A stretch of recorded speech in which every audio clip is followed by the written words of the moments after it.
In this 4-part series, get an inside look on the making of one of the most anticipated titles in gaming history. This is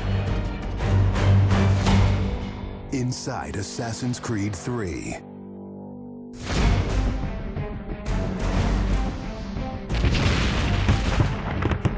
Something we really wanted to emphasize was the sheer brutality of combat in the period.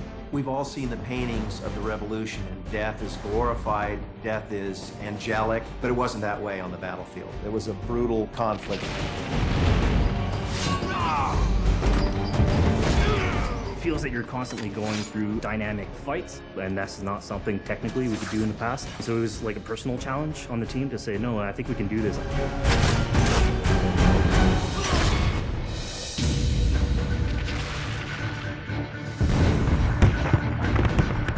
These armies are filled with different types of weapons. So, you have everything from muskets, you have grenadiers, you have guys with boarding axes.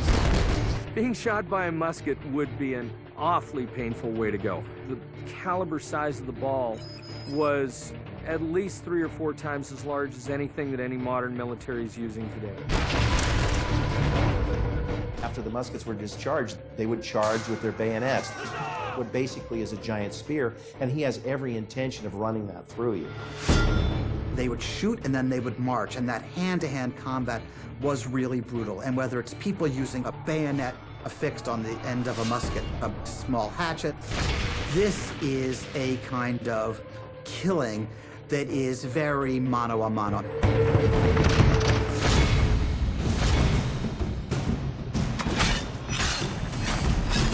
All the animations, all the weapons are brand new. It was interesting to start on a new style of fighting that is much more close and aggressive. Connor's favorite weapon is the tomahawk, obviously super deadly in hand-to-hand combat. Also the bow and arrow.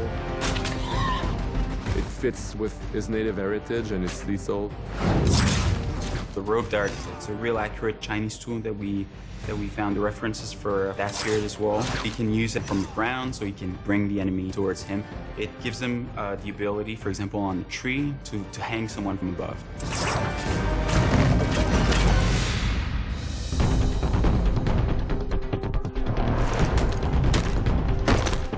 In Assassin's Creed 3, the one thing that we decided to do is to revamp the fight system from scratch.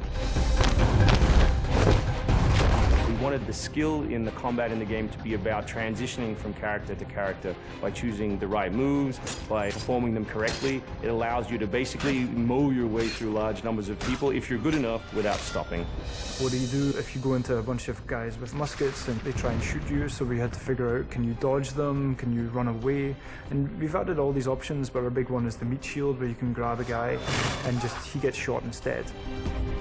Our mocap guys are stuntmen. We spend a long time with them rehearsing and figuring out exactly what would be the greatest choreography. Afraid to go through, like multiple people. Connor is trained in a very different style of fighting to the British soldiers. The close quarters flow of the combat that's happening between the punches, the kicks, and everything else is indicative of what happens in the real world. I'm very impressed by the moves that they do. It's cool to see push kicks and axe kicks and different sort of takedowns that are done correctly and very believable when they're done. We're hand right, punch to the face, boom, to the throat, to the groin, finish with boom. This is something new for us that we're really proud of. It's fast, it's fluid, and you go through these guys like butter.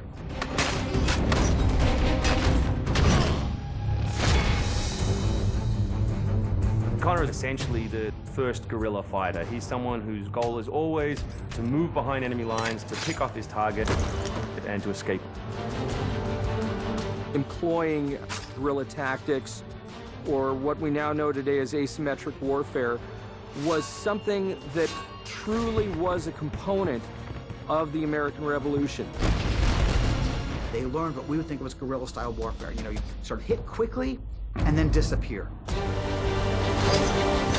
American tactics were really frowned upon by the British because the Americans did adapt the tactics that were used by the Native Americans from the French and Indian War. The first big battle, Lexington and Concord, takes place on a New England town green. And as the soldiers march back to Boston, they are marching along a dirt road lined by stone.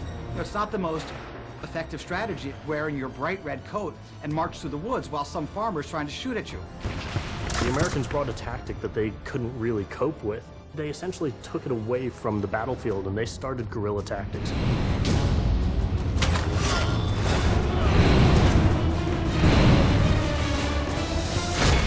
Next time on Inside Assassin's Creed 3, the hero behind the war. Connor is the hero of the American Revolution. He's a bit more like Dirty Harry. Connor is the current-day Special Forces soldier. Silent, stealthy. He's fighting for freedom and he's fighting against tyranny.